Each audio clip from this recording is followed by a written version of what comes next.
Hi, and welcome to the Right to Remain Silent podcast. I'm Jim Weber, your host and guide through actual accounts of intriguing and fascinating true crime stories as told by the law enforcement professional that experienced the event. The Right to Remain Silent podcast makes no exaggeration of fact, doesn't glamorize details, or sensationalize reality. The format here is basic. Real stories from real cops. Lastly, please don't forget to like, follow, subscribe, and share. Doing this will help me continue to provide you, the listener, with captivating and relevant true crime stories. Now, let's listen in on today's episode.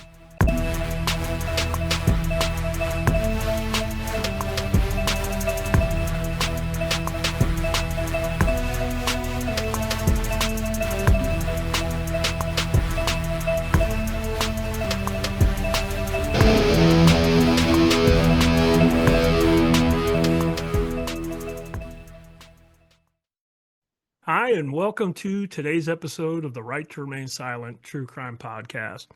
Today's guest is Tom Smith, a retired New York Police Department second grade detective with over 30 years of service working for the NYPD. Tom is also the co-host of the popular Gold Shields podcast and is the Chief Operations Officer of Impact Solutions. Tom, hey, welcome and thank you so much for talking with me today. I appreciate it. No, it's my pleasure. Thank you so much for having me. Sure, absolutely. Well, let me, in getting ready for today's conversation and reading about you and looking at your bio and listening to your other podcast episodes, I'm like, this guy has got a lot of stuff that he could talk about. So it was really kind of hard nailing down specifically what I wanted to talk about today. But what I kind of settled on was I think it'd be interesting to discuss your 30-year career with NYPD. Man, I think a book could be written about that if it hasn't already. And then maybe we could talk about the 9/11 terrorist attacks in New York and your observations and any involvement that you may have had during that time frame. Would that be okay with you, Tom? That's perfect. Would love to do that. All right, good deal. Well, what I'm going to do is I like to read the bio of each guest before we get into our conversation, just so listeners kind of know who we're dealing with and where you're coming from. Would that be okay? That's fine. Yep. All right, this is a long bio, but it's super interesting. Here we go.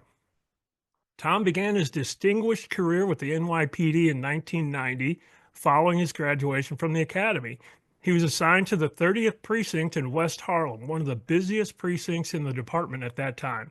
While at the 30, Tom was placed in the anti-crime unit, which was plainclothes, where he handled gun runs, in-progress calls, and robbery patterns. It was during this time that Tom was involved in a dramatic shooting incident with 3 robbery suspects, one of whom shot and wounded a fellow officer.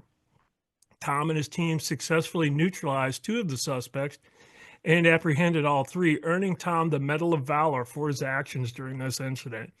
From 1996 to 1999, Tom served in the Bronx Narcotics Unit, where he was involved in multiple large-scale narcotics operations. One of his most notable cases was a joint operation with the DEA, which led to the seizure of 125 kilos of cocaine from Venezuela. Still the largest cocaine bust in the history of the Bronx Narcotics Unit. The operation also resulted in the arrest of several members of a Venezuelan drug cartel. In 99, Tom was transferred to the Bronx Gang Unit, where he worked on a high-profile investigation that led to the federal arrest of O.G. Mack, the leader of the East Coast Bloods street gang. His team also arrested the leaders of the United Bloods Nation and the Nietzsche street gang, crippling their operations in that area. From 2000 to 2003, Tom served with both the 52nd Precinct Robbery Squad and the 41st Detective Squad, continuing his work on high-level criminal investigations. In 2003, Tom was assigned to the FBI Joint Terrorism Task Force following the attacks of 9/11, where he worked on numerous international and domestic terrorism cases. His role included briefing the highest levels of government in critical matters of national security. Tom also traveled to 18 different countries, leading investigations that range from anti terrorism operations to high profile kidnapping cases. One of his most notable achievements was leading a 3-month deployment to Afghanistan, where he oversaw the successful resolution of a kidnapping case involving a New York Times reporter.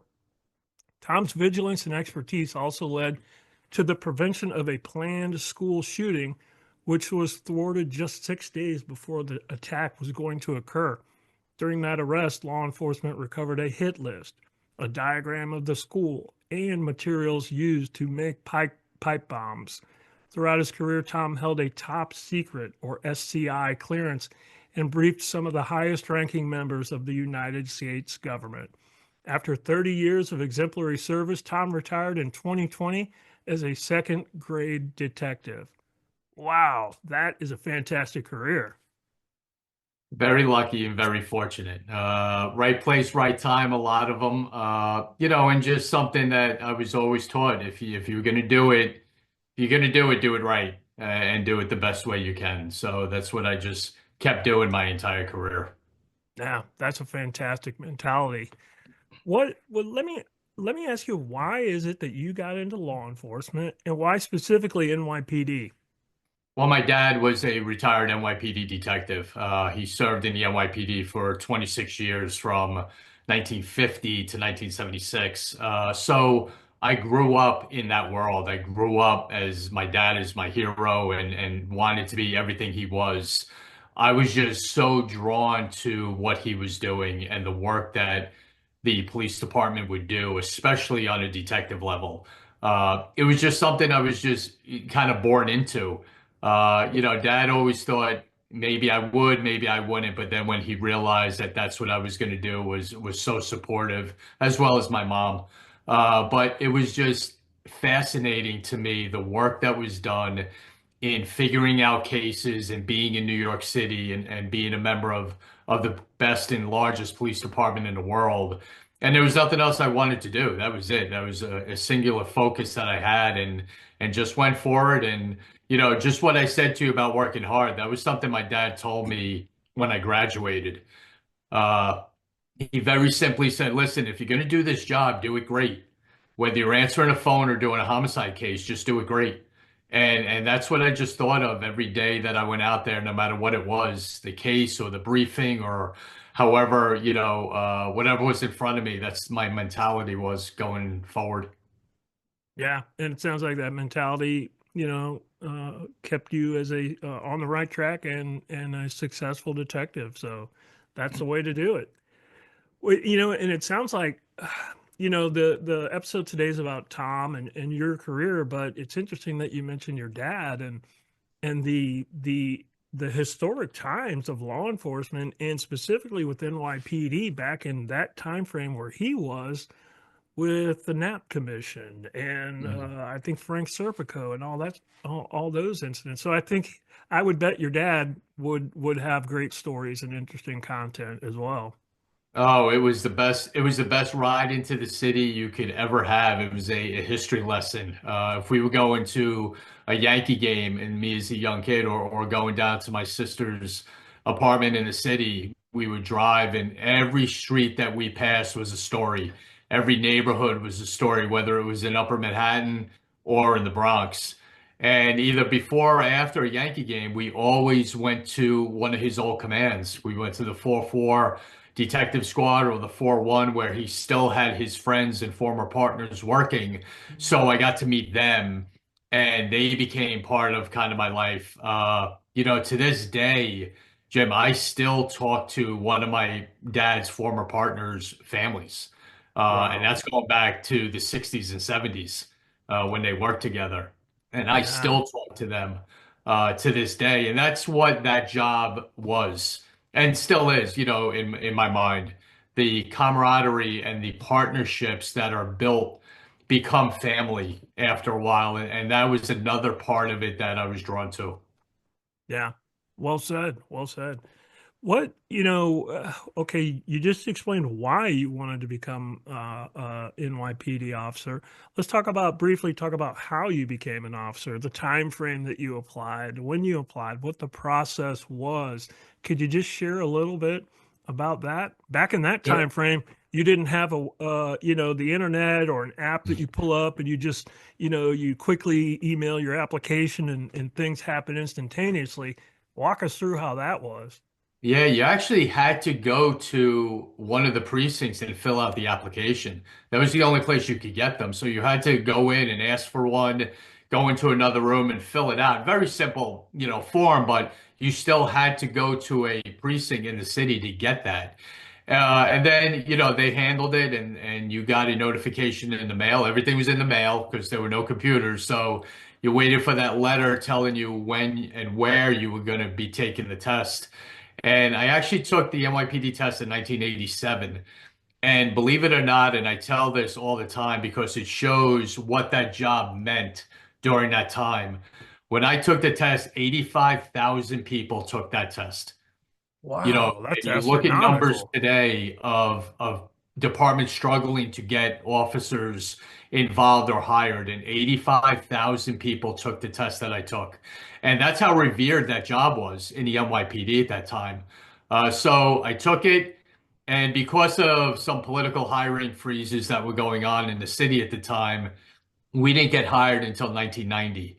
So in October 1990, I got sworn in, and you go to the police academy, which at the time was on 20th Street in Manhattan, for 6 months, and you go through the normal, police academy workout and gym and law classes and police science classes, driving, the range, all that, and that was a 6 month, academy. And then we graduated actually at Madison Square Garden, which was really, really cool. Oh, wow. For that place to be packed. And we had one of the largest classes that's ever been in the NYPD. I think 2,700 of us got hired. So that graduation was quite large. So Madison Square Garden was a great setting. That's an awesome way to kind of launch your law enforcement career from that, like you said, from that setting. That's impressive. Yeah, it was cool. Yeah, well, you know what? There's one thing about the NYPD. When they do things, they do them big and they do them right. That's for sure. Yeah, it sounds like it. Well, okay, so you get through the academy and then you get out on your first assignment. I'm assuming you're a uniform officer, and could you maybe just kind of walk us through the beginning of your career and maybe any interesting events or incidents that might have happened? Sure. I was assigned to the 30th precinct, which is a precinct up on the west side of Harlem in Manhattan. And at the time was one of the busiest precincts in the city. You have to remember during that time frame, 1990, 1991, the city was averaging anywhere from 2,800 to 3,000 homicides a year. Hmm. It was an absolute madhouse. It was dangerous. It was very, very busy. And crime was at an all-time high, not just on homicides, but you had about 110,000 robberies going on that year, those years, and 88,000 sexual assaults. So it was very, very busy. And my precinct was kind of a central hub of violence and drugs that were coming into the Washington Heights area. That was a big, big hub for the distribution of drugs within New York. So you can imagine what we were like every night, dealing with a lot of drug sets and robberies and shootings that were going on. So the good thing about it, though, was you learn quick. You had no choice. You had to learn very fast how the street works and how the job works and how to protect yourself and be a good cop because you had no choice. You had to be on point and ready for anything because at any moment it could be set off, whether it was a shooting, whether it was chasing a guy with a gun, which actually happened my very first night on patrol, Oh, chasing a guy with wow. a gun down 145th Street. So that's what I mean. It was so explosive during that time that you had to be ready for anything, and it made you a better cop. Yeah, wow. And you kind of beat me to the punch there on one of the questions I was going to ask you. I'm a guy from the Midwest United States. Sure, I've been to New York, several times work-wise, and it's just a different environment than the slower Midwest of the country. And New York, to me, is so fast-paced Yeah. and just quite the opposite of the area that I worked my entire career. So my question was going to be, did that type of fast-paced environment sharpen your investigative skills? And clearly it did, based off what you just said there. Oh yeah, like I said, you had no choice, and I did 4 to 12s, which was the busiest shift, in the city. And every night there was something. You were getting in a foot pursuit, you were getting in a fight, you were arresting someone for sure. But a shooting, a stabbing, a robbery, anything was right there for the taking every single night. And like you just said, it made you better because your senses were at its height. You were very situationally aware of what was going on around you.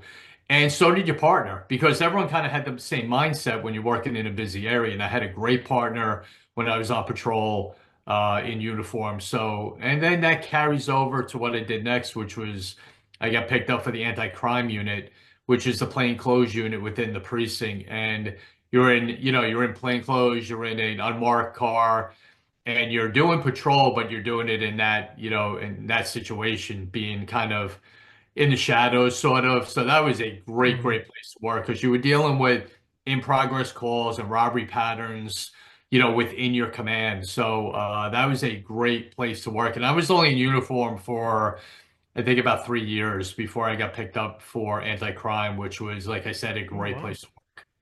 That sounds like a pretty fast track movement to being a detective or anti-crime. Yeah, it was just work and make a lot of arrests. And, as you stated in the opening, my bio, I got in unfortunately, because no one wants to be in one, a rather large shooting that we were part of, one day in 1993. So, after that, about a year after that is when I got pulled into anti-crime. Okay. Well, just for the benefit of listeners, could you, and I'm not asking you for exact numbers, but just to give people an idea, could you kind of let us know at the time you were an officer, approximately how many NYPD officers were there? And then take it a step further, what was the approximate population of the New York City area? I think that kind of gives a good landscape view of for listeners of what you were dealing with. Yeah, there were, I'm going to say probably roughly 30 to 35,000 cops Hmm. in the NYPD at that time. And the population of the city was probably around 6 million during that time frame. So that'll give you a pretty good idea of how busy we were. Yeah. Uh, yeah, so that's kind of where we're at. They're a little higher now, but the population went up also. So as much as you want to add to the NYPD, which is what's always needed, the population always goes up. So it always kind of stays equal. Okay. Well, and like you said, you move on after 3 years in uniform. You eventually you work towards becoming a detective, and you achieve that. Is that when you first got into the Bronx narcotics unit, or is that correct? Yeah, well, I got Okay. promoted while I was in narcotics. Okay. I got picked up to go to the Bronx Narcotics, which was a big step because now you're not in a command in a precinct anymore. You're in a larger detail with a specific mission, and that was narcotics and in working in the Bronx. So not only did I go to a new unit, I'm going to a new borough as well. So I'm leaving Manhattan and going to the Bronx, which you always heard was a great place to work, great bosses, very busy. You obviously know the commands, you know the neighborhoods a little bit, but you have to get used to them again. And I ended up on a absolutely fantastic team when I was in the Bronx. Our team was very tight. We were all good friends. Me and my partner worked on a lot of stuff together. None of us in our team like doing just a regular buy and bust operations. So Hmm. we always work towards doing much larger cases and wiretaps and all that. So that's kind of the path we were on. And like I said, we were a tight group. We did a lot of search warrants together. And each time we did one, everyone had the same thing to do every search warrant. That's how tight we were, and that's how many we did. So the lineup that we had doing search warrants, everyone did the same thing each warrant. And we knew where each of us were going to be once the door got open, where each person was going to go, which is very important when you're doing warrants. And we were pretty successful. We had a great time there and always had each other's backs, but did some great cases. Wow, sounds like it. What and I'm sure you worked just a host of super interesting cases, but one of them was a case that was kind of a joint operation with DEA, I think, and there, like we mentioned in your bio, the seizure of 125 kilos of coke from Venezuela. Would you would you share the details about that case, how it started, what happened, and how it concluded? Yeah, sure. My partner, Carlos Perez, actually started it. That was his baby. And it started with the arrest of what later on became one of the sources that we used. But we knew the operation. We knew it was being run out of a two garages in two separate locations in the Bronx. And we knew through the source and a couple other people that we had on the inside the amount of kilos that were being, trafficked through there. So once we had established the network that we were looking at, the DEA got involved because of the international part of it. So we got hooked up with the DEA team, which was great. It went up on a domestic and international wiretap to track them. And we got them coming from Venezuela into Miami. And the way they were getting it up here was through a tractor trailer that they would bring up that had secret compartments throughout the tractor trailer to hide the kilos. And then I think it was 1997 on Memorial Day, the truck that we were hoping for pulls into one of the garages. So we all left our barbecues and we all left everything we were doing on Memorial Day and headed down to the Bronx and ended up taking down the case and making the amount of arrests that we did. And then there were subsequent arrests made later on because of individuals that weren't in the city at the time that had to be tracked down by DEA. But we ended up getting 125 kilos of cocaine, which I still think is the largest kilo cocaine in the Bronx. It was a great hit. It was a lot of work. It was a lot of surveillance. It was a lot of managing the wires, which all came to a great conclusion that day. Yeah, it sounds like there were a lot of moving parts in that investigation. Yeah, oh yeah, it was a lot of, again, you're dealing with people giving you information, then acting on it. So you're doing a lot of surveillances, you're tracking a lot of people, you're doing a lot of backgrounds, link charts, all that kind of thing to make sure everyone you're looking at is part of this group. And in the end, when it all gets taken down, you want to get them all, and thankfully we did, which was great. Carlos did a great job. Yeah, I was his partner and everything, but it was his, and he was the point guy on it. He did a phenomenal job running it with the DEA and keeping it all kind of in a nice package for us. Yeah, it sounds like everybody's efforts, it concluded well. And of course, that's how it typically happens in the middle of a barbecue when you're Yeah. off on a holiday. You get that call. So yeah, I can relate. Oh yeah. Um, how about so, and then later on, as we're progressing through your career, you're later assigned to the Bronx gang unit, right? Yes. And then tell us about that. Our narcotics team actually became the first gang team in the Bronx. Gangs were on the rise. The Bloods, the Crips, Latin Kings, Nietas, they were all really prevalent in the Bronx and starting to just get larger. So the NYPD had to address it and started their gang investigations unit, which we became a part of. And through just situating teams and moving some people around is actually when I met my partner on Gold Shields, Dan Murphy, who Okay. became our new sergeant in 1999, and that's how Dan and I first met.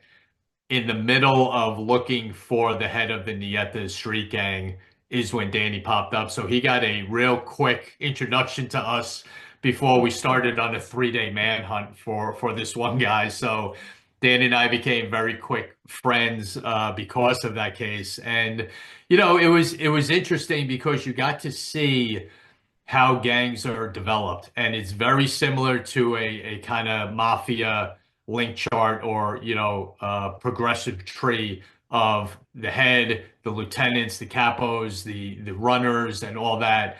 And some are organized and some weren't, but the organized ones were very interesting to work and do cases on.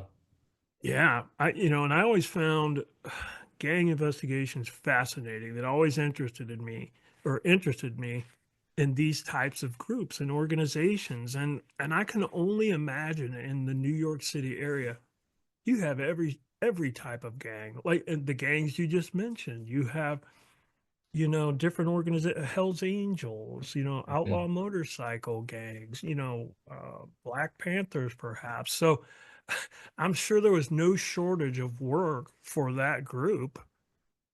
No, not at all. We were pretty busy, and it was focusing on the right group because you did have kind of wannabes. You had the outliner kids who would just throw a red, handkerchief or something in their pocket and say they were blood. So you had to kind of deal with them as well. But we were into more of the structured gangs that were in the city and the narcotics trade that they were involved in, which financed all their gang activity. So you still were involved, even though we were the gang unit, you still were involved in the narcotics part of it because that's where their money came from, on top of doing robberies and, all of that kind of thing. But narcotics was a big part of their organization. Yeah. Let Let me ask you this. The mafia is categorized as organized crime, right? Yes. Did your gang unit experiences ever lead you to the mafia or looking into the mafia, or was that a separate NYPD group that specifically focused on the mafia?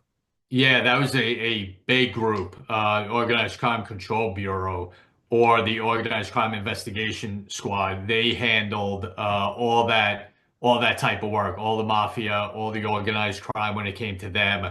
That was a very large group within the NYPD, but they were elite, they were exclusive, and they took care of all that stuff. Yeah. I, Again, I'm sure there was no shortage of work for that group either. While you No, were in not the at all. Yeah. While you're in the gang group, you did a federal investigation or a federal arrest of a guy, OG Mac. Is that right? Yeah, he was the head, he was the leader of the East Coast Bloods Nation, United Bloods Nation. And two of the guys on our team developed a couple of sources. We got into the group, and a large group, and the guys who ran it did a great job with Danny as our supervisor, and we were able to take him down. We had to take a trip down to Baltimore at a certain time to link some homicides to the group down there with our case. And then there was a point in time where everything was ready to go, and we were able to take the whole group down. And Dan and I were actually one of the cars who grabbed OG Mac and his number one guy next to him while we set them up to get to a location. So we knew they were going to be there. Once they got there, we locked them up.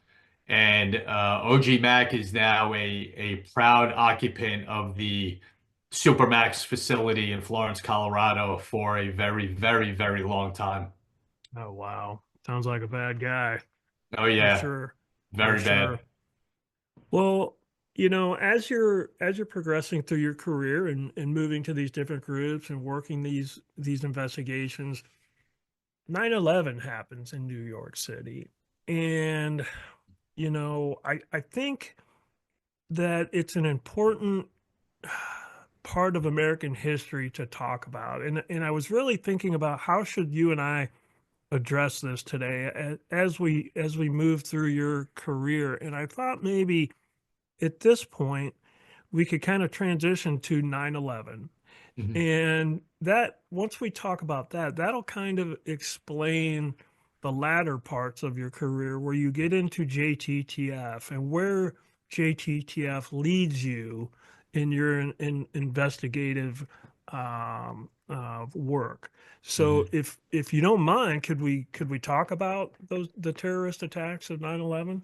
Oh, sure. And you're right. It's a big part of history and it needs to be explained and talked about even more than it is. The term never forget, unfortunately, gets forgotten. And the more people do talk about it, the more it's in everyone's memory, which I think is very, very important. Because that was the day that changed the world. It not only changed the world, it changed my life. It changed my career. So it is something important to talk about. And I'm happy, you want to talk about it. So thank you for that.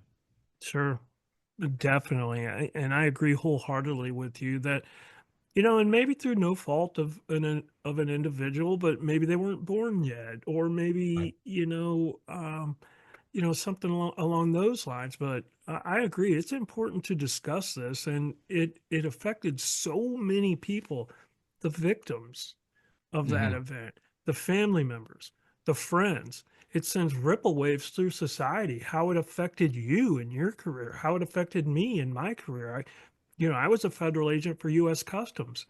And then, in the aftermath of that, they create Homeland Security. So then Right. they slid us over and we became Homeland Security agents. So it Yeah. affected people in so many aspects of American life, and down to the way we travel and Right. are screened. So I agree that it's important to talk about, and I thank you for your willingness to do it. So why don't you, if you would, tell us where you were that day and how you learned of it and Hmm. what you did from there.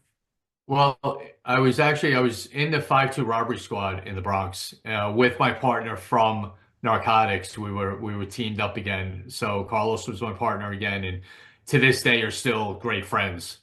We still talk to one another. And we were off that day. We were actually off, and I was on my way to the store with my daughter, who was still young at the time. She was only about 18 months old at the time. We were going to the store, and it was a gorgeous day. There was a cloud in the sky.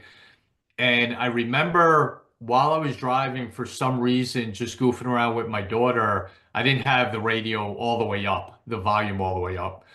And then we stopped at a red light, and I noticed for some reason on the radio there was no music.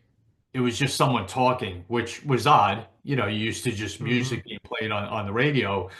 So I turned it up, and the DJ is interviewing this woman talking about a plane hitting one of the towers in the World Trade Center. And the very first thing I did was I looked out my windshield and said to myself, had they screwed that up? Because there wasn't a cloud in the sky, not thinking for a minute it was a major airline, just thinking it was one of the prop planes or scenic planes that are always flying around New York. And that was my first thought. So I'm listening to it just with that mindset. And I continue to drive, and we pull into the parking lot of the store that we're going to go to. And the woman on the other end that's being interviewed starts screaming hysterically. And she won't stop screaming. And the DJ's asking, "Ma'am, what's wrong? What's the matter? Why are you screaming?" And I'm kind of looking, you look at your radio a little sideways, like, what's going on? And she finally got the words out that another plane hit the other tower. So I immediately did a U-turn in the parking lot, got out of there, jumped on the phone, called my partner, called Carlos, and went, "What's going on?" And he said, "We're under attack. The city's getting hit. Two planes hit the buildings. Come pick me up." And that was our conversation. And at the time, my wife was working in the city. So my concern now was getting her out of there. So coordinated with her, and I told her, just leave your job. I don't care if you get fired. Just get in your car and Right. get out of the city because you're not going to be able to. You have probably another 45 minutes to an hour to get out of the city before everything gets shut down. So she did, which was great. Got the kids together, got my other daughter out of school, and got them to my sister-in-law's, and then went and picked Carlos up. And we went right down to ground zero. By that time, the buildings had collapsed and the Pentagon got hit. So you know the gravity of what we're driving into and what's going on. And it was so surreal and it was in slow motion and it was like kind of an echo feeling of living through this, kind of pinching yourself like, this is a bad movie, wake up. And, that didn't happen obviously because everything was just so real. And we get down there and we had to park actually on one of the highways and walk up to ground zero because you just couldn't get near it, nor did you want to. You didn't want your car around there anyway. And when you got to the site, ground zero in the pile is what, we were all calling it. It looked fake. It looked plastic. It didn't look real. Uh, and as much chaos as was going on down there, it was an eerie silence that was in and around there, with so many people there digging and doing whatever you could at that point, and none of us really knew what to do, or how we could help. It was just a matter of finding a spot, trying to pull some rubble out of the way to see if you could see a hole or a void or anything at that time, and not get hurt because everything was just, collapsed, and you had rebarb and you had concrete and you had steel girders that were just all around you. And none of us knew if something was going to shift, if something was going to move, to cause another collapse. Because you got to remember, they're 210-story buildings. So when we're up on the pile, we're about probably 7 stories up in the air, of just standing on top of all this rubble. So the big concern was it shifting or moving to cause a smaller collapse. And any of the other buildings that were around ground zero, we didn't know their stability or if they got hit by the plane or any of the pieces hit that building when it collapsed. So there was a lot of uncertainty, but you know what? And not being a tough guy, Jim, but no one cared. No one Yeah. cared. No one thought about it. You thought about everything I'm telling you, we thought about later. No one got there and went, oh my God, is this going to happen? No one cared. You just Yeah. got down there and you did whatever you had to do to help. Uh, Hope to God you heard something or saw something, but we all know that didn't happen, unfortunately. But it was something that I'll never forget. Dan was there too. Carl, the so many people that were there are never going to forget that day, to the point of what you were wearing, what you ate. It was just one of those things. And two of the things, just to let two of the things that always stand out in my mind when I talk about this was the smell. Burning cement is a smell I will never ever forget. And if you smell it anywhere, the first thing you think about is Ground Zero 9/11, because that smell was so distinct and different from anything else you would, smell at a fire or anything like that. That burning cement and the jet fuel that was all part and mixed in that, you'll never forget. And then the other part, the other scene that you really knew the world changed was standing there and watching military jets flying around Manhattan. That was something you never saw. It wasn't a thing in and around Manhattan because of just all the air travel of 3 major airports in our area. So the military didn't really come over Manhattan, and you had multiple jets flying around Manhattan for the security of, the air. And that was as eerie as it gets, because then you knew it was real and you knew the world just changed. Unbelievable. And like you were saying, like I can only imagine it just had to seem like a movie set with the debris and rubble and just that environment. And I'm assuming there was just an unspoken, like an understanding, is kind of the way you described it. There's like an unspoken understanding between not only law enforcement, but all first responders and perhaps even just citizens that you guys had to do something. You you did whatever you could. There was no ops plan that said, okay, Tom, you do this. Okay, Dan, you do that. Okay, Carlos, you do this. You just did what you thought you could. Right.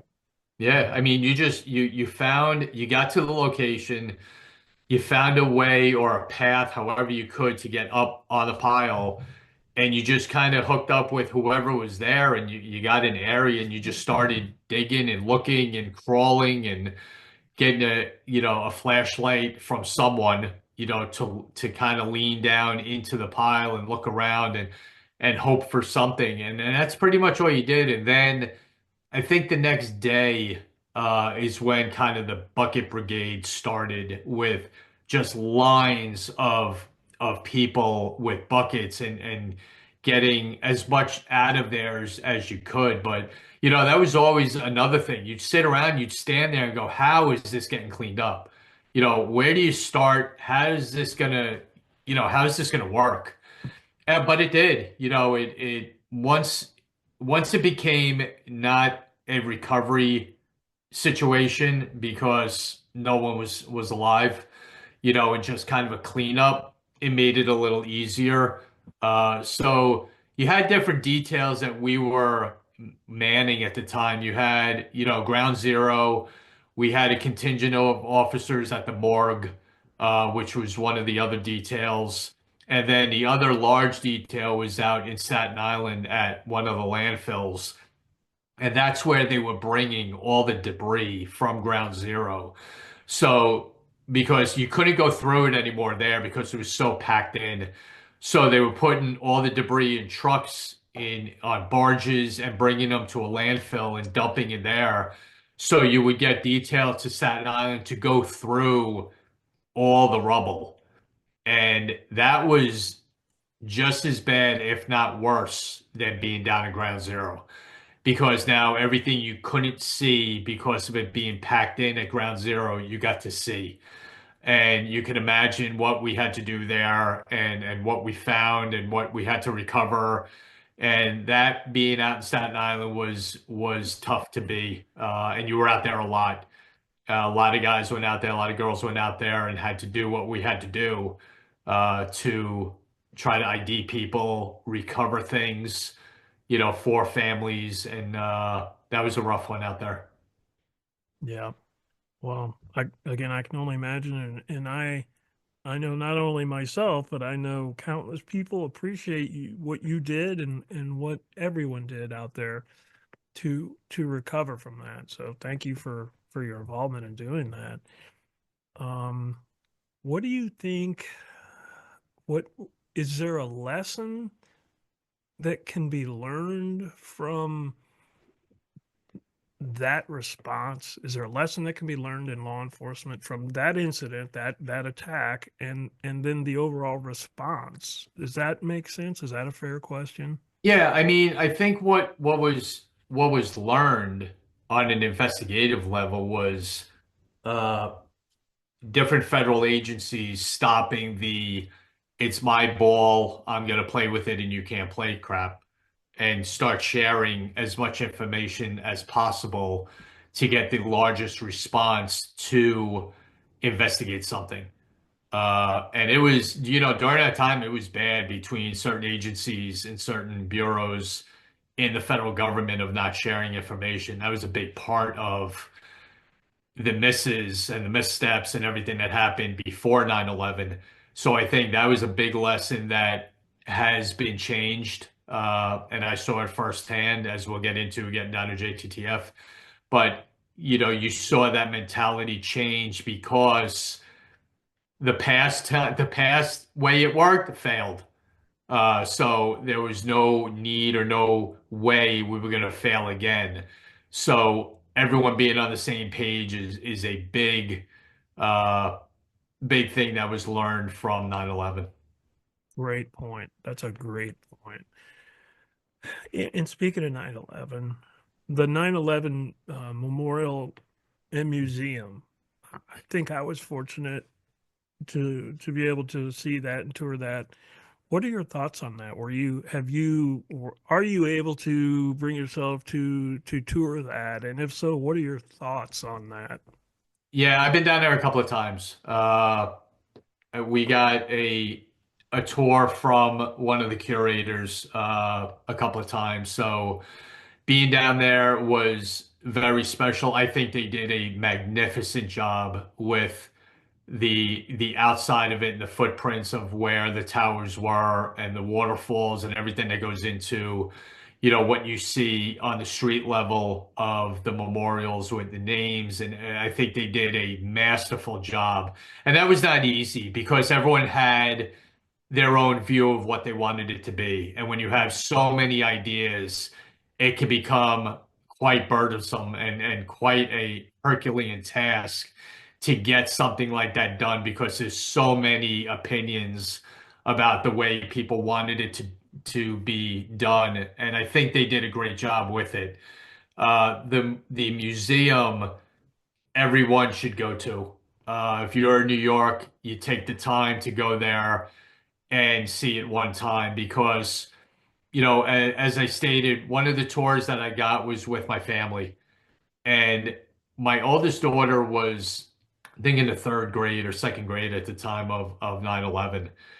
And through growing up, learned about it. But when we went there and walked around and saw everything and went into the different rooms and heard recordings and, all that, we finished and we were walking back to our car and I asked her, are you okay? Because she was pretty quiet the whole day walking around the museum. And I asked her, are you okay? And she said, Dad, I never realized how much happened that day. It wasn't just three planes or four planes. It wasn't just four planes that hit, to the towers and Shanksville and the Pentagon. There was so much more that was going on that day that I had no idea about. The jumpers and the firemen and police officers who ran into the building knowing it might collapse. She had no idea all that happened. And then what blew her mind is, and a lot of people don't realize this, Jim, that whole event from the first impact to the end was 102 minutes. That's it. Mm, wow. I'll talk to college kids or talk in the NYPD Academy, and you'll ask that question, and people think it went on for hours and days and all that. And then when I tell them it was 102 minutes, they don't believe it. And that's all it took. So those are things that are special about the museum that people will get from it, about how much was done that day and how much effort was done into trying to rescue people and doing everything that was humanly possible to get as many people out of those two buildings as possible. And then the firemen knowing what was in front of them and just going in anyway, with the realization of what could happen and unfortunately did happen. But the heroism that took place that day is memorable.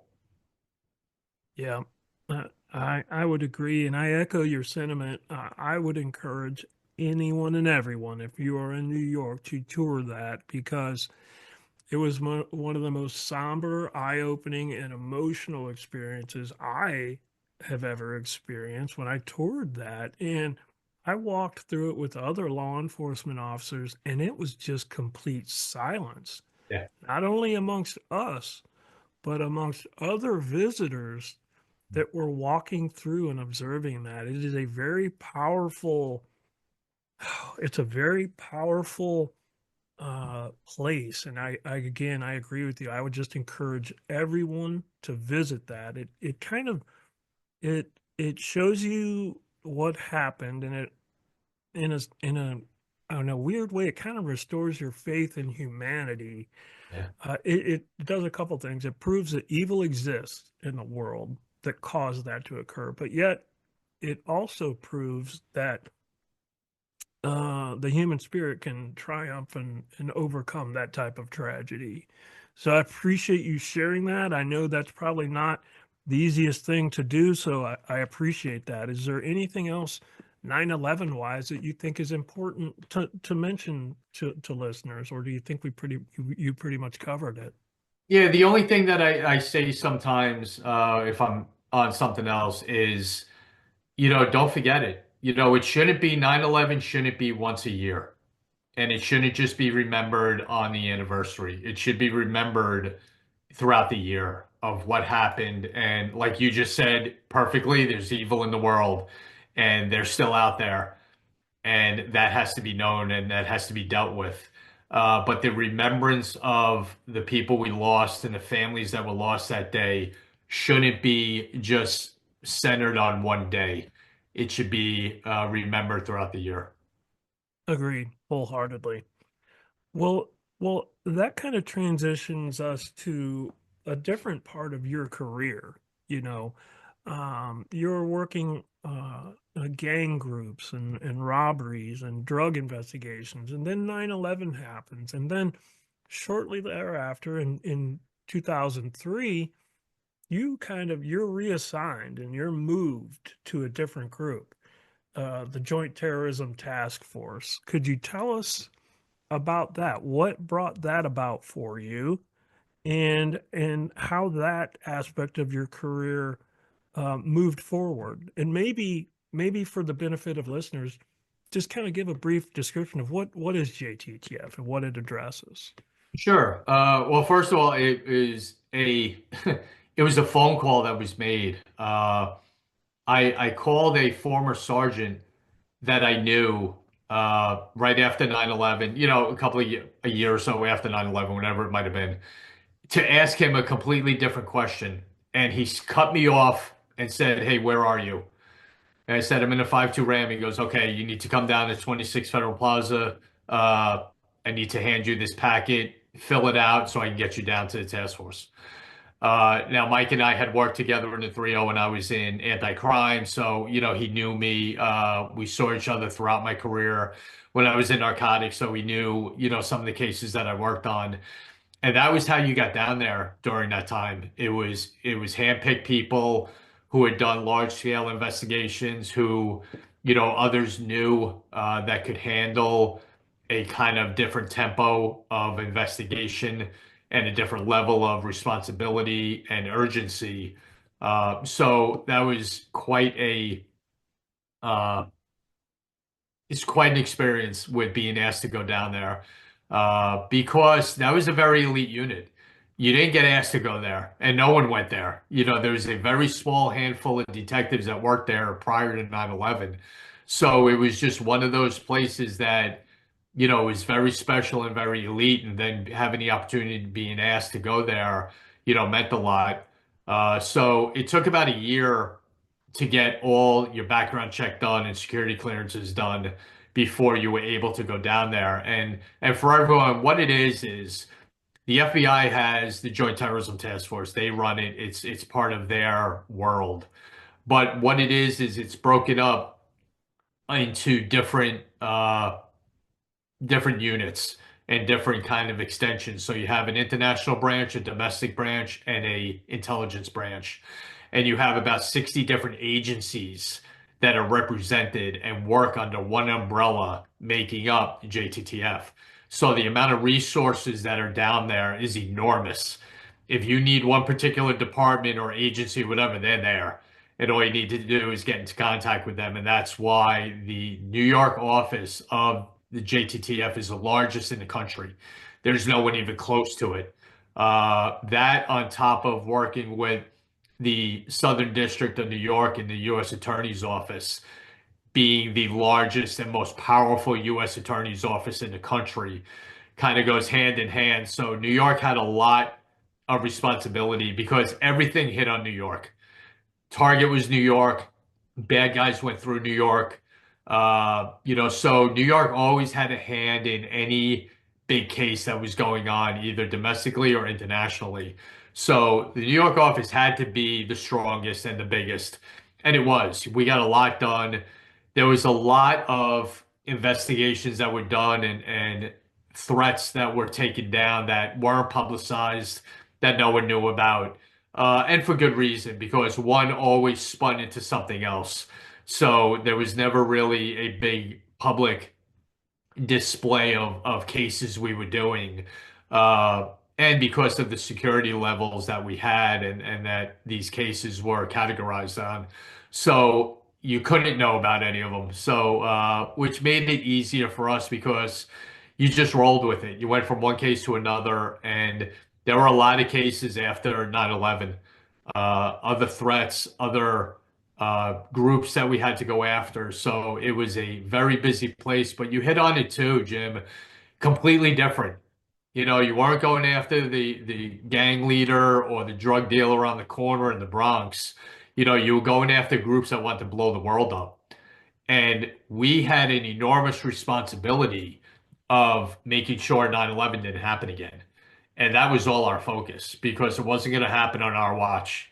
And we took that real personal and went after these groups the way we did. And everyone, on every corner of the world, took that responsibility to make sure that didn't happen again.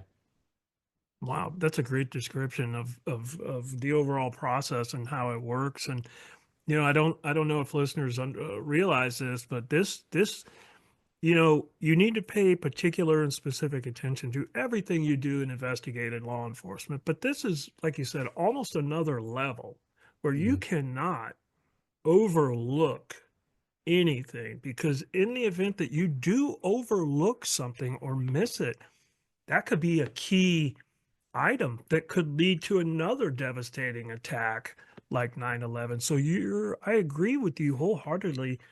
You are so right that, you are chasing almost people that want to destroy the world. And it's something that you just can't rest when you're in this type of group. It's 24/7.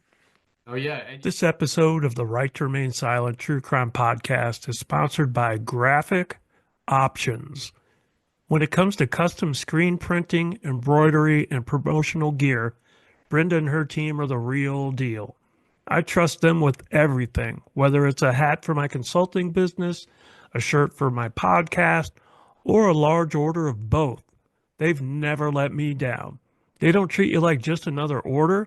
They listen, they care, and they make sure you walk away with something you're proud to put your name on. You have the right to great service and quality, and that's exactly what you'll get at Graphic Options. Visit graphicoptionsonline.com.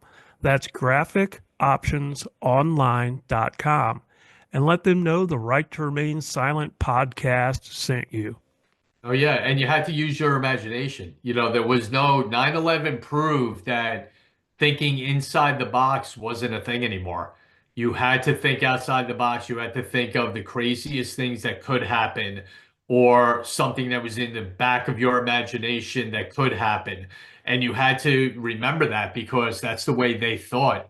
Just the basic ways of doing things were out the window. The basic way of just committing a crime was out the window. And 9/11 proved that. And that gave us the blueprint to start thinking outside the box and thinking of ways that they could get to us and vulnerabilities that we had to make sure we covered. So that was one thing, you mentioned before, that was certainly one thing that we learned from 9/11. Hmm. Definitely. And there's so many different things that we could talk about based on your time in the JTTF. But one of the things that I wanted to cover was a notable achievement. I believe it was like a 3-month investigation where you were essentially deployed to Afghanistan in the pursuit of investigating a kidnapping of a New York Times reporter. Is that right? Yes, it was. Yeah. The overall investigation was actually about 6 months long. That's actually how long he was held. But I was in Afghanistan for 3 months. I got told about the case. I was in the middle of doing another large scale investigation that I was traveling a lot.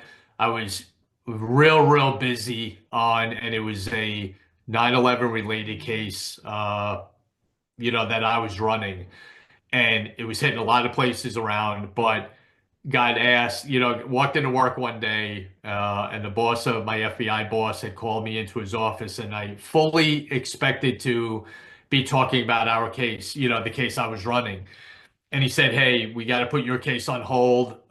New York Times reporter got grabbed in Afghanistan, and you're going to run it with one of the other guys. Okay.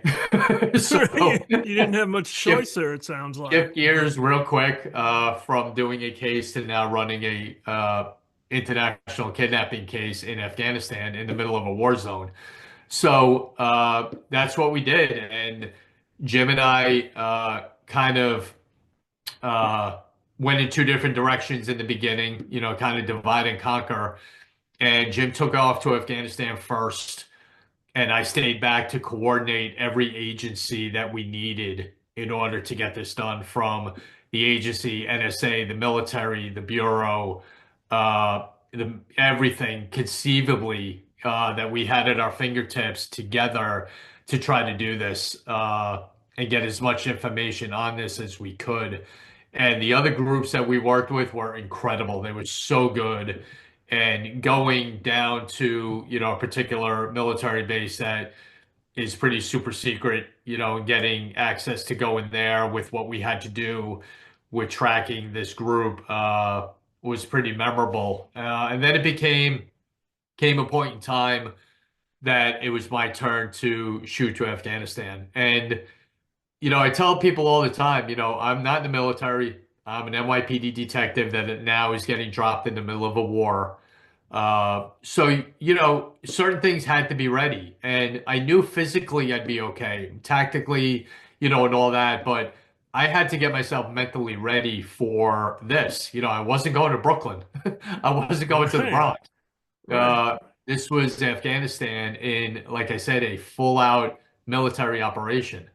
So getting that mindset was hard to do, a little weird at times, thinking what could happen, what the possibility of being hurt was very clear and relevant. So, you just had to get ready for that. And, the tough part about this in the world of JTTF, in the world of working at a top secret level, my family did not know why I was going to Afghanistan. They Mm. knew I was going there, but I couldn't tell them why. So I'm leaving my family for 3 months and they have no idea why. Which Wow. again is a whole mental part of getting this done and getting it off the ground and getting there with a clear head. And thankfully, I'm married to the same beautiful, perfect, great woman for 35 years and understood everything about what was going on, and got it and knew, it's got to be something bad. You're not going there just to lock some guy Right. up. So she understood that, which helped out a lot, with going forward. And when I'm over there and I understand the family's going to be okay, Ange got it, they'll be fine. That is something that now I don't have to worry about, which took a lot of pressure off of me, and just had to focus on what we were doing. And on the plane ride over there, we had to stop in Dubai for a night and then you take kind of a charter into Kabul. On that flight is when I was ready. I was like, okay, here we go. Now it's my game. It's my ball game. And I'm going to treat this just like a case. I'm not going to overthink this. I'm not going to think about where I am. I'm not going to, oh my God, this. We're just going to run it Hmm. like it's a case in the Bronx. And I just got in the mindset of what would you do if we were on, 165th Street in the Grand Concourse? How would you do this? And that's kind of the way I worked it while I was over there. And the big part of it in getting what we needed was getting a source that had access to the country. And that conversation, I'm sure you will like, and it'll be a little entertaining, but it was something that was needed. Uh, I just came up with this idea that I need a source. I'm not from Afghanistan, so I need someone who knows the area, knows what's going on there. So I have a meeting with the agency, and I said to them, listen, number one thing is I need a source. And they start listing these guys that they know and who they're associated with. And some of them, are terrorists and all that. I said, listen, I don't want a terrorist. I don't trust them. Their ideology is all sideways. I don't want a terrorist. I want to know who your worst criminal in this country is. Who's the worst bad guy you got here? That's who I want. Because I'll trust a criminal. And they kind of looked at me sideways, went, well, we kind of do have somebody. I said, okay, get him. That's what I want. So it gets hooked up, and we have to fly down to Kandahar, which is the southern part of Afghanistan, to meet him. And it ends up that he is the number one heroin dealer in the country. Wow, you weren't kidding. They got you the criminal. The number one guy Wow. who was educated in the United States, spoke perfect English, knew the game, uh, but we met him. And the way that, and the reason that we got along so well and he trusted me was I was honest with him. I said, once we met and we got to where we were going to just have a sit down, I said to him, I don't care what you do here. I ain't here for you. I don't care the amount of drugs you deal, deaths you're involved in. I don't care. I need this guy home and I'm not here for you. And he just shook his head and went, okay, cool. And that was it. So there's an understanding there. It was an understanding, and he believed me, and I was truthful. I didn't care one bit what he did. You know, Hmm. I knew the contacts he had and the access he was going to have, and that's what was important to me. And you know, we had that working relationship of getting information that I needed, from him, which he accommodated us with proof of life videos and other things that we Sure. gathered from him. And in the end, thankfully, everything worked out and we were able to get him home, uh, right after I left there. So a big Wow. happy ending to a pretty crazy case. Yeah, it sounds like it. I've got so many questions about that. I'll a- I'll ask you a couple of them. I mean, again, for the benefit of people listening to this, there's no NYPD substation in Afghanistan No, that you're going to work out of, right? So my question is, you're over there now, you're on the military base? we were at the embassy. That's where Okay, we were housed at the embassy. That's where we kind of quote unquote lived, and sure. that's where our offices were. But we spent a lot of time up in Bagram. That's where the Navy SEAL team that we were hooked up with was based. The Special Operations Group were all based up there. JSOC was up there. So that's who we were dealing with a lot when it came to this. So we were up in Bagram a lot as well. And that was going to be one of my questions is, did you work with, not just regular military, but special forces? So the answer to that would be yes. Yeah, we Um, were we were attached to one of the SEAL teams up there who was assigned to this case. okay. And again, in just like most big cases, it sounds like there's just a lot of like moving parts to bring this case to conclusion, and it sounds like it's successfully unfolded for you. There was a lot of moving parts. There was a lot of parts that I can't get into that were moving, but it I get it. it was a monster. It really was. But it was again just kind of keeping it in focus of what we needed to do. If other groups wanted to lose their mind over nonsense that was going on with who's doing what or whatever, I didn't care. The focus was getting him or getting the information to pull something off to get him out. That was the focus of everybody. And wonderful group of people that we got to work with all around, from NSA to the agency to the SEAL team guys to the commanders up in Bagram. They were really good, and in the end, it just worked out as good as it could have. Fantastic. How about this question? You strike me as, a 30-year career with NYPD. You're a New York guy. You've got that what I call the stereotypical New York accent of folks that friends I have and people I've dealt with. What was it like, case and investigation aside, for a New York City guy to go to Afghanistan and essentially you're uprooting your life and living there for 3 months? What was that like? Just the temperature, the environment, the overall lay of the land. Yeah, it was, it was like getting dropped in a time machine, and going back to about 3000 BC with just dirt, rocks, and bad guys. Right. But you had to, you know, there were certain things that you had to do over there that you learned real quick from people who were there already. You know, such as when you went out driving. You know, we were armed to the hill when we would go outside the embassy.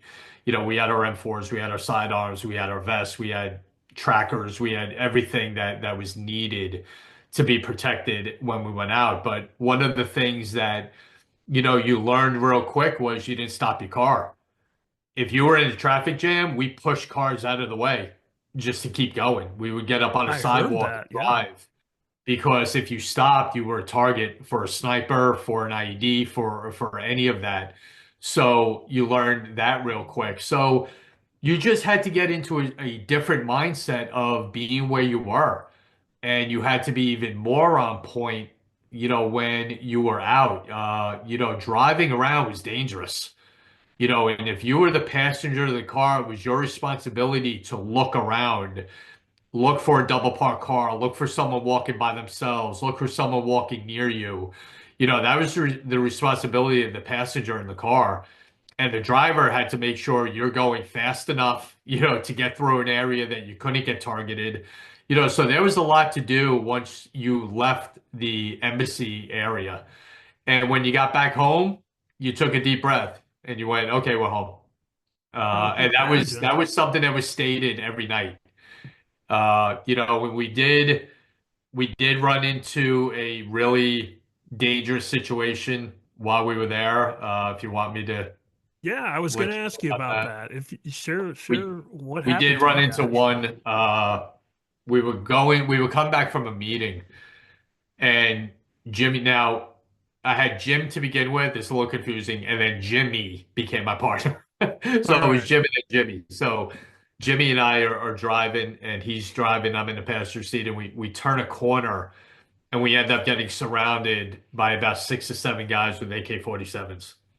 Mm, And they stop the car, and we stop, and we're being very calm. And Jimmy's a former military guy, so he's being cool.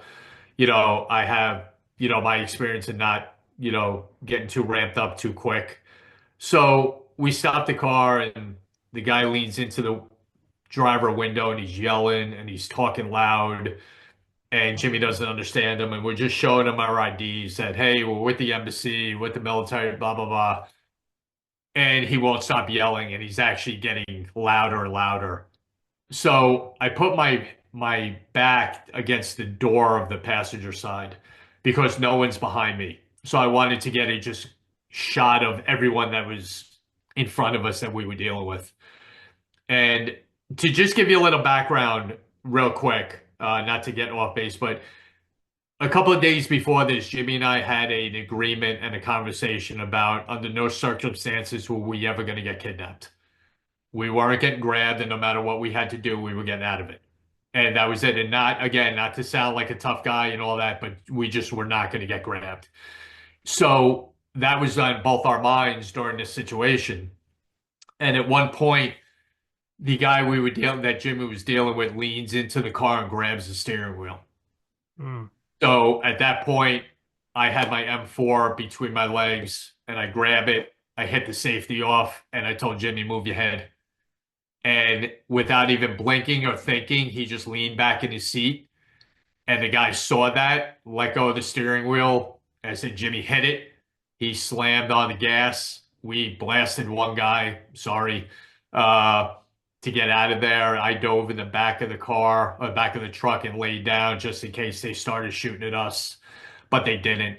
And we just got out of there. And while we were driving away, Jimmy just yelled, I guess we're not in the Bronx anymore.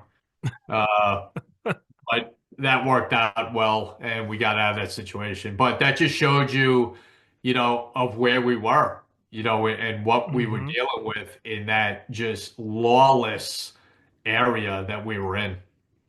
Yeah. Wow, that's hair raising, and that goes to what you said earlier. You essentially have to have your head on a swivel the Yeah. entire time that you're out there in order to try to avoid multiple incidents like that. So thank goodness it all worked out for the best there in the end.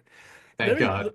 yeah, let me circle back to the kidnapping Hmm? um, just to wrap that up there, and for the benefit of the listeners.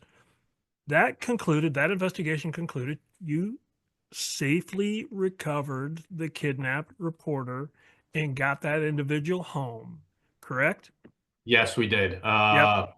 And it was great, and I was actually able to be with the group who went and picked him up at the airport. Once he did get home, and drive him home.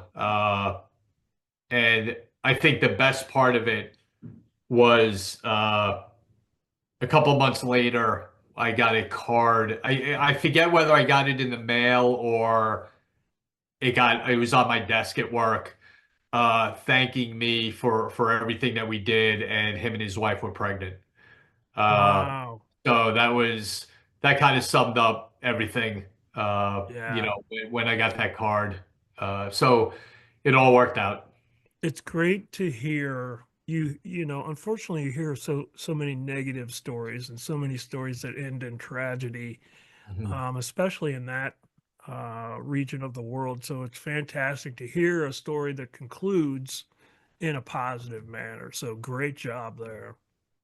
Yeah, that it was it was just one of those you're not going to forget. That was memorable, and you don't plan for. That's for damn sure. That's not on your checklist of things to do when you're an NYPD detective. Yeah. I say all the time, if you work in Manhattan and you go to like the Bronx for the day, that's a cool day. That's a Yeah. nice trip. If you go to Jersey, that's like a visit another country, while you're working. So to go there and the other places I got to go in my career were, pretty cool. Yeah, you did some extensive traveling when you were with JTTF, right? Like didn't you visit like 15, 18, 20 different countries? Yeah, I think it was around 18. And that was mainly due to this case and the case I was referring to before, and just other things that would pop up, that you would have to go to. But again, you don't expect this when you join the NYPD, when you become a detective. But like I tell guys at the academy, girls at the academy, you got to go to work every day prepared to have your career change in one day. And that's what mine did. I would have been very happy being on a homicide team in the Bronx. That was my goal. That's what I wanted to do. That's all I ever wanted to do was be on a homicide squad. And 9/11 changed that. So you have to be ready for your career to dramatically change at any point because of just where we are. New York is the center of the world, and anything at any point in time can change, and your career is going to change as well. Yeah. This just struck me listening to you talk there. I'm just confident not only this incident, but just your overall 30-year career. Your wife, your kids, your family had to be so proud of you. But your dad, I would assume would be or would have been incredibly proud of what his son did in as NYPD traveling across the world and successfully recovering a kidnap victim. Yeah, he was very proud. We had a great relationship. We would compare ourselves all the time in a great joking manner. I got promoted first. I had more arrests. I had more medals. I got to go do this. So we would always go back and forth. But the best part, in our joking around with each other was whenever he asked what was going on at work, I would say, haha, I can't tell you. So that was always a fun part. And I lost him in 2017, and my mom I lost a few months later, actually. Sorry. But I know, everything that I did from that point on and going forward and retiring and everything I get to do today, he's still there and still an influence on me. And I got to get his shield, his detective shield. So we had the Oh, same shield wow. numbers, which Wow. was a big deal, which I got while he was alive, so we did Oh, get to that's do that, fantastic. which was the thrill probably of 30 years of having the same shield as him. Oh, that would make me so proud, and I'm sure you both were. So that's fantastic. Well, let's kind of switch to Another very interesting case that you worked it more often than not, we hear about school shootings and we hear about the negative aspects and the horrific aftermath of what occurred, but you were involved in a specific investigation involving a potential school shooter. Can you share details about that, about how you got involved and how it unfolded? Yeah, we at this point in my career, I was working at one of the satellite offices of the FBI and JTTF, which was upstate New York, which was close to my house and where I lived. So when I got offered that, I couldn't turn that down. It was too All good right. to, it was too good to turn down. Yeah. Uh, so we were responsible for all the like northern counties outside the city. That was what we covered, and that's where, we were working. And one night, I had just left work, and my partner was still at work, and she was doing a couple of things. And at the time, me and my partner were very tight. She knew my family, she knew the kids, she knew, we would just, we were like that. Mm-hmm. And she calls me, which was odd, a couple of minutes after I left, and she goes, "Hey, you got to come back here." And I go, "Why? What's up?" She goes, "Well, just come back." I go, "Well, no, I'm not just coming back. Tell me what's going All on right. before I drive, before I come back. Give me a heads up." And she goes, "There's a threat to one of the schools." So I said, "Okay." So I get in the car, drive over there, and it's not that far from Mm-hmm. where I had to go. And I see her outside. We're outside the building. I said, "What's up?" She tells me about it, and I said, "Okay, what's the school?" And she said, "Your high school." Mm-hmm. Now, at the time, my daughter was a senior and my son was a freshman in that school. So she starts laying out what she was told by one of the local detectives of a group chat that was taking place, and one of the persons in the group chat started to throw out what if scenarios. What if someone shot the school up? What if someone left a note in the bathroom? And that's where it starts. That's where bad things start, with what if scenarios. So we identified the person real quick. Mel at the time had all these covert social media accounts that she would use on the team she used to work for before she came to our team. So we activated them and started friending him and started asking him, to connect and all this, whatever social media account it might have been. And thankfully he did. He jumped on all of them. So we got to really see inside his social media accounts. And it was bad. It was the Columbine shooters. It was pictures of shotguns. It was pictures of Nicholas Cruz from Parkland. It was, just all an array of bad stuff. Mm-hmm. One of his accounts, actually, one of his that he controlled, was one of the names of one of the Columbine shooters. Oh, That was his account name.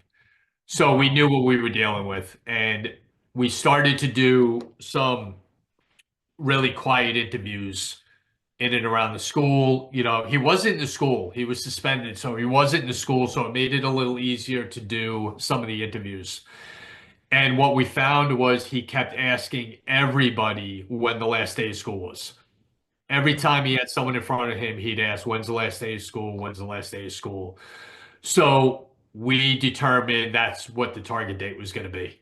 That's the day he was looking at, because that's just part of an array of things called leaking, that he just is having the inability to keep it inside him, that he has to say it. He has to put something out there about it, which happens in a lot of shooting scenarios. The heads up, the red flags, the leaking of information, all that. So then we find some other things, that he went to Dick's Sporting Goods looking at shotguns and looking at shotgun rounds, and his online searches of guns and weapons and all that.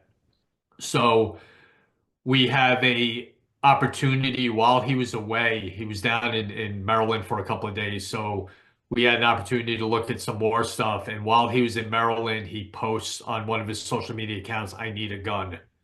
So we said, Mm. "Okay, that's enough." So we go to the DA, we get everything drawn up, we get a search warrant drawn up for his house, and we coordinate it with, while he's driving back to his house, to hit the warrant at the same time, because we want him there. And we get to the house early. We get in the house, secure his dad in one of the, take care of him when we find out where exactly he is. And we coordinated it with the state police. So they knew the route he was coming home and they picked him up and knew, we knew where he was. So when he pulls into the driveway, we run out, we grab him, and we lock him up. And when we lock him up, we start doing the search warrant and we actually find the diagram of the classroom that he was going to do this in, and we find the hit list of the 5 kids that he was going to target. Uh, and the personal part of this was the 5 kids he was going to target were friends of my daughter's, and I knew every one of them. Uh, Right. so the balancing act of doing this and keeping the kids safe, and not even just the kids, the whole school. I mean, the principal is a good friend of mine, the teachers that my other kids went there, so I knew everyone in that school. So not only did it take on a professional part, it took on a real personal part. So balancing that was pretty exhausting for a few days. But it was a drive just to get it done and make sure that this didn't happen. And luckily, we prevented it and ended up actually locking him up 3 different times for more threats that he made after the initial arrest. And we Mm. ended up taking him federally prosecuted at one point, and he went away for about 5.5 years for Wow. the threats. Good. Good. It's refreshing to hear. You don't, number one, you don't want to hear about this type of scenario at all, but if you do, it's it's good to hear that it concluded like this rather than all the other horrific shootings that you hear about. So awesome, awesome job there. Um, let me ask you this. I'm curious, after your years of experience in law enforcement and everything you did and all the travels you did, would you have any suggestions or guidance for an individual that might be interested in a law enforcement career today? I know it's a lot different. The environment's much different than it was when you and I got into law enforcement, but is that a fair question? Would you have any guidance or Yeah, suggestions for there's a, folks? there's a couple, and I get asked this a lot. And I actually, if I don't get asked, it's part of my presentation if I go to a college or I go to, the NYPD Academy or whatever. And there's a couple of things. One, if you're thinking about doing this job, you cannot like it. You have to love it. You cannot like this job. If you like it, you're not going to be successful and you're not going to look at it as a career. You have to love every part of this job and what you're doing, whether it's paperwork, whether it's running around the street, whether it's a detail, whatever. You have to love every part of it. And that's what's going to drive you. Uh, the second thing I would say is always have a goal. I want to do this and make it the best, largest goal you want. You want to be police commissioner? Have that in your head. That's fine.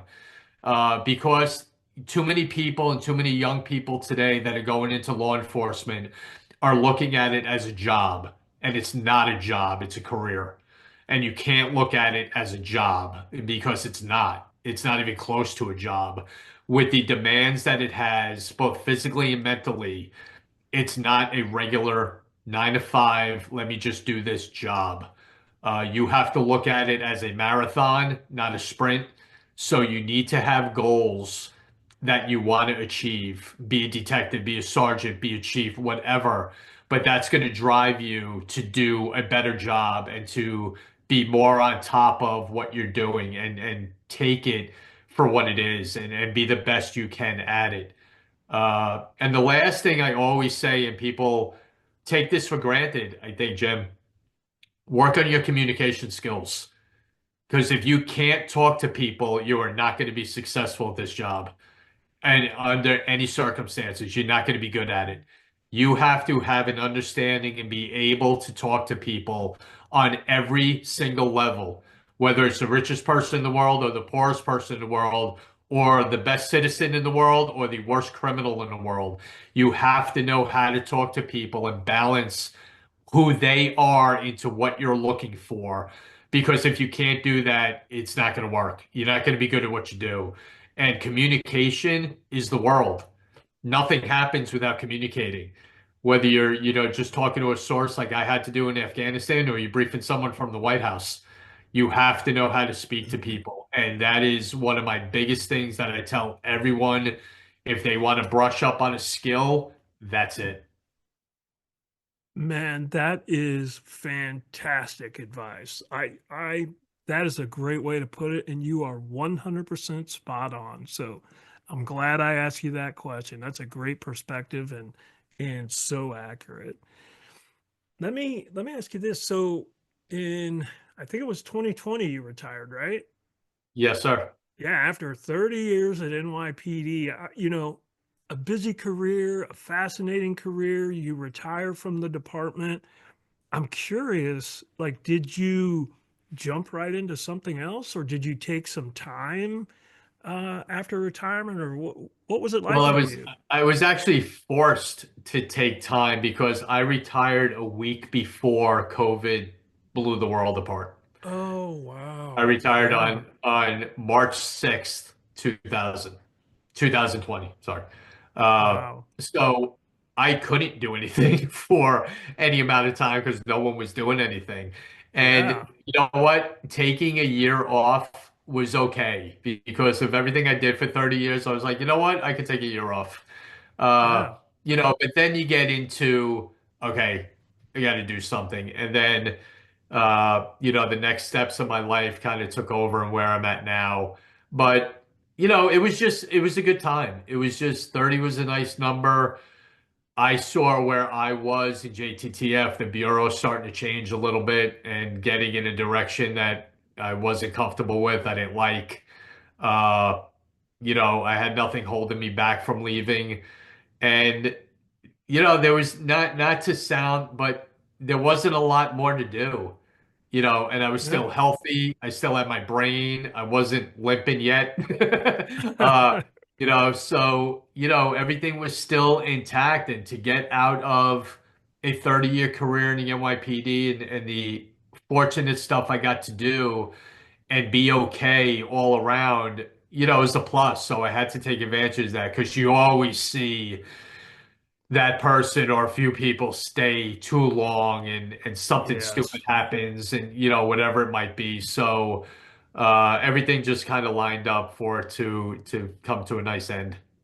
Yeah, it sounds kind of like almost like a professional quarterback retiring at the right time and not dragging it out forever, Yes, So absolutely. great Either for you. quarterback, pitcher, catcher, whatever it Right. might be. Yep. Right, right, exactly. So that's fantastic. Something that I really wanted to talk about today was your podcast, the Gold Shields podcast. I that when I found that, I'm like, these guys are interesting and their topics are fascinating. Tell me about how Gold Shields originated and just share information about that. Sure. It was an idea I had. Like I said, Dan was my sergeant in the Bronx Gang Unit and in JTTF, and we were always good friends. And Dan is very, very smart, very articulate. As you can tell, on the show, we get Hmm. goofed around a lot. Someone one time told us it was the street kid and the professor who we were. So we That's every once in a funny. while we say that. And I just had it popped into my head. And I called them one day and said, "Hey, I got an idea. What do you think about doing a podcast?" And when you have that kind of awkward silence for a minute, and he went, Right. "Really?" I'm like, "Well, let's give it a shot. I think we have enough contacts, we have enough experience to bring something a little different to this with what we want to do." And you know what? The interesting thing, Jim, was we did about a month and a half of just research of Hmm. other podcasts and other shows and all that. And we did more checking of what we didn't want to do than what we wanted to do. We didn't want to just tell stories because no one cares. And Right. those last about 30 seconds, Right.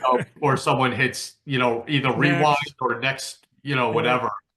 So we came up with the idea of there's so many great law enforcement stories and high profile cases, as well as military operations that people may know about, but not the backstory of them.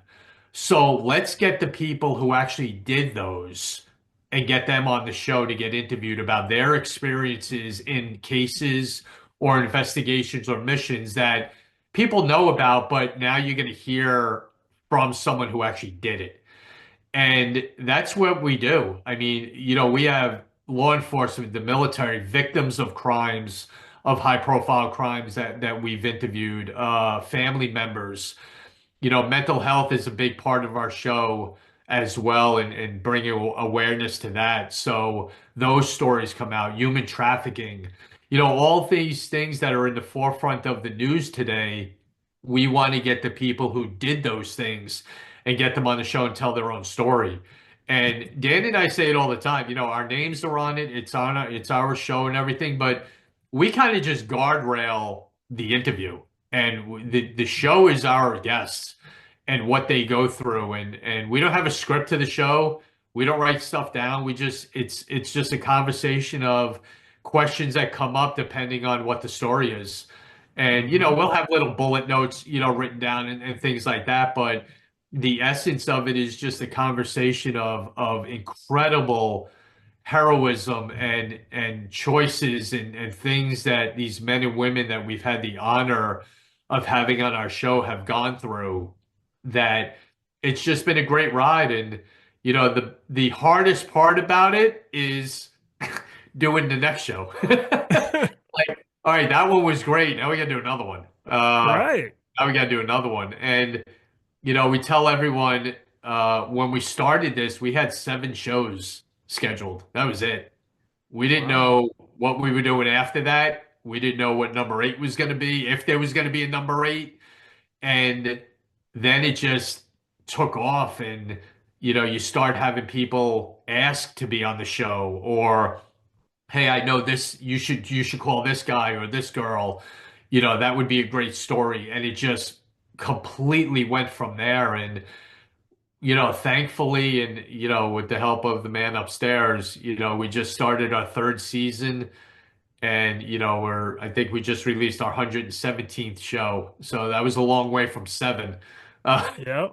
Yep. and it's just been a great ride. And the best part about it is the opportunities we have to tell these stories for people and to get them on to tell their own stories, and the relationships that we've developed because of this show, of people we can call friends now, from, SEAL Team 6 operators to, NYLAPD, Las Vegas PD people, and the heroism and stuff they've gone through blow our minds sometimes.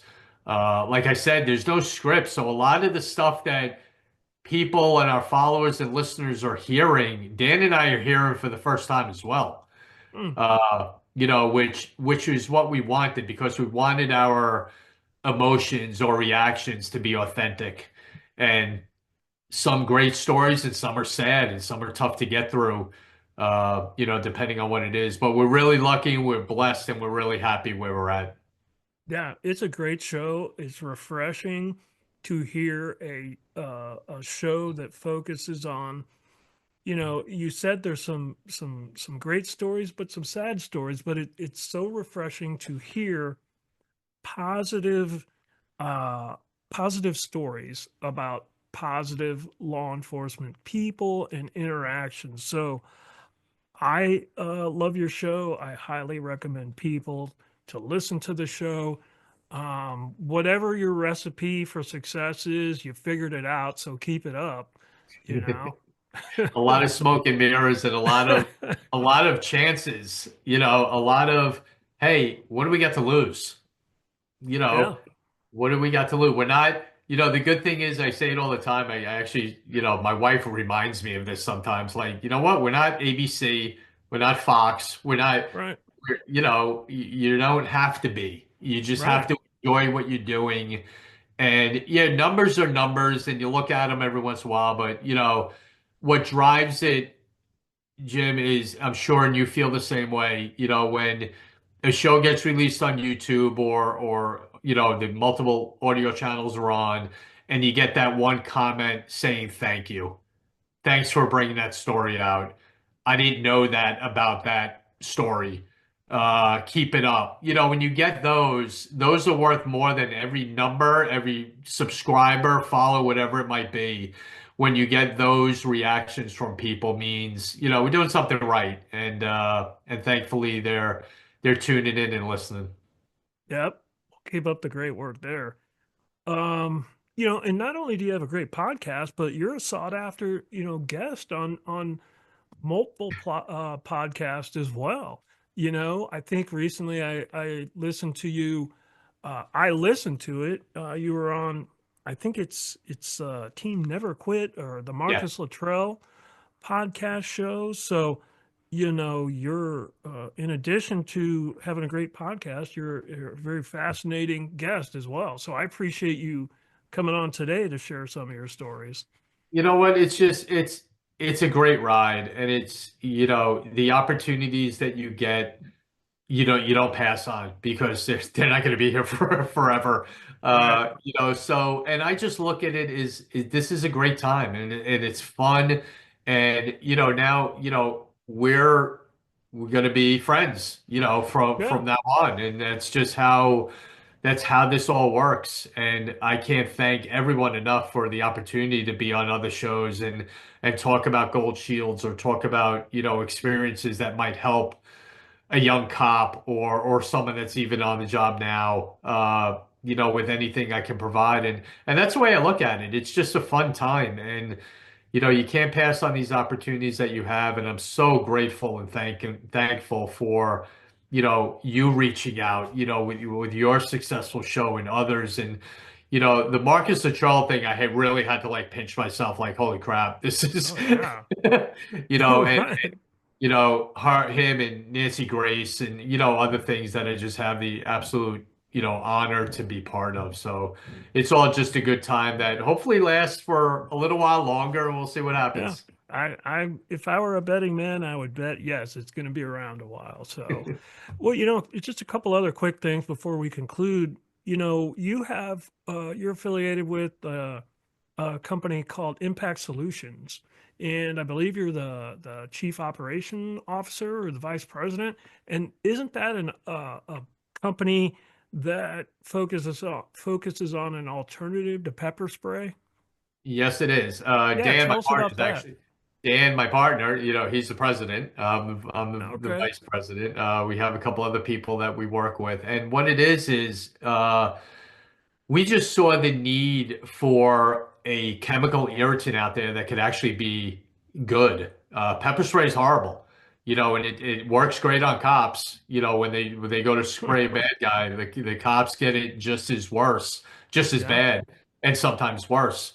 And that's what we wanted to take that out of, you know, a tool that cops have on their belt. And we've talked to so many departments around this country that they have it on their belt and none of them use it because they don't want to get the effects of it and they don't like what has to take place afterwards, you know, with cleanup, with decon, with all that. So we came up with a spray called Impact.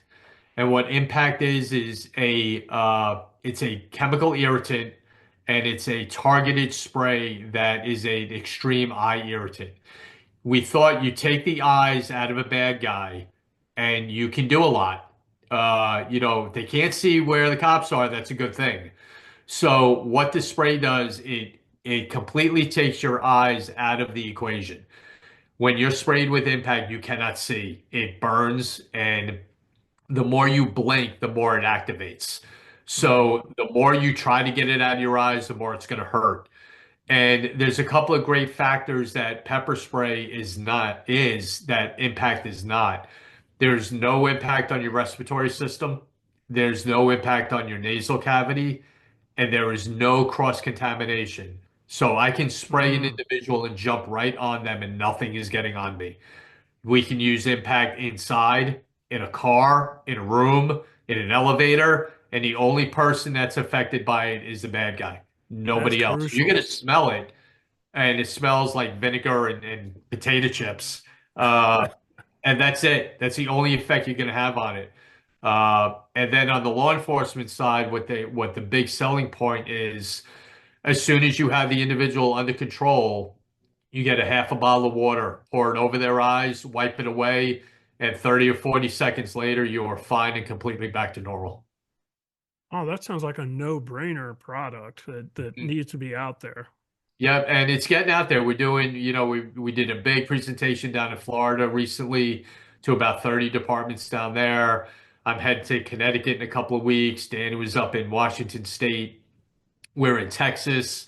We're in a lot of private security companies are carrying it. Emergency room security companies are carrying it Mm, because they can use it in an emergency room with no one being affected by it, which you sure as hell can't use pepper spray in without right, evacuating the hospital. right. Uh, so instead of immediately jumping to a taser or something else, this is giving the cops on the street another tool that they can use before escalating to something else. And the other cool part about it is it has an invisible UV dye marker in it. So if the person happens to get away Mm. from you, or on the private side, a regular citizen has it, you spray an assailant, get out of there, call 911, the cops can come and ID him later on. Wow, that's a great idea. How can people, do you have a website? How can people find Yep. out about this and order It's it? the website is carryimpact.com, and you All can right. go right on the website. You can order everything, and within probably next week, our keychains will be on there. So we developed a keychain for joggers, walkers, students on campuses that they can now have impact on a keychain. So that'll be on the website very shortly as well. Yep, it's carryimpact.com. All right, carryimpact.com. Very good. All right, I'll end with this. So in 2024, I think you were inducted into the National Law Enforcement Officer Hall of Fame, right? I had the absolute honor of that happening, correct? Tell us about that. Well, we were always close we did a lot of work with Megan Stockberger and Adam Davenport, who run the Hall of Fame, and they're very close to us. And it was always something that interests us because of what it was, having one location to show support and acknowledge some things that law enforcement officers have done in a central location like the Hall of Fame was a great idea. And unbeknownst to me, in the middle of all this, I was nominated to be in and got in 2024 and received the Lifetime Achievement Award, which was an honor beyond words. That is still hard to explain of how much that meant, because all I thought about was everything I learned, everything I was taught, everything my dad taught me, everything my partners taught me all worked, and ended up being in one location and being acknowledged for all that meant the world to me. And it was a really special night, and being part of it even today. I was down there this year for the induction ceremony, so every year from now on we'll be there. And it's a great, great organization that just highlights officers and the stories of some of these inductees of being shot multiple times, running into fires, saving lives is is mind blowing when you're sitting there in a room filled with these people who are getting inducted that night. It's really special, and it's every year now. And like I said, I'm going to give them a plug. National Law Enforcement Officers Hall of Fame. Just go to their website and check them out and support them any way you can. Outstanding. That speaks volumes to your work ethic and your career. So congrats on that. Let me circle back real quick. Your podcast, Gold Shields. How do people find that? It's on probably on every available platform, right? Yeah, it's youtube.com/ at Gold Shields is our YouTube channel, and every audio channel. There's ones that we don't even know we're on, which is always fun. But it's a great, way to get us on our audio channels, and our website is thegoldshieldshow.com. All right. Excellent. Any final thoughts or comments before we finish up today? Oh, just thank you. Opportunities like this to tell a story and show people that, cops are human and real, and there's far more better ones out there than there's not. So give them a wave when you see them on the street, pat them on the back in the store, say thank you, buy them a coffee, something like that, because they're doing a thankless job for not a lot of pay, for no recognition. They just want to do a good job and protect and serve and all that good stuff. So just acknowledge them and say thanks every once in a while. Yep, well said. Well, I want to thank retired NYPD Detective Tom Smith for taking the time today to share his experiences on the Right to Remain Silent podcast. So again, Tom, it was awesome talking with you and learning about your career, and thank you. Thank you very much for having me. Absolutely. And let me mention to my podcast listeners, I would just again ask that you continue to like, follow, share, and subscribe my social medias because it's very important because that helps me bring, top quality, like high caliber guests to the podcast like Tom Smith. So again, I would just ask that listeners continue to do that, and thank you for listening, and everybody stay safe out there. The Right to Remain Silent podcast is brought to you by Streetwise 360 Studios. I would like to again thank today's guest for sharing the story right here on the podcast. Please remember to like, follow, share, and recommend us so that I can continue to bring you high caliber guests sharing their experiences just like we heard today. If your law enforcement agency is interested in training provided by Streetwise 360, or if you know someone that has an interesting law enforcement story to share, please contact me via the website, www.streetwise-360.com, www.streetwise-360.com.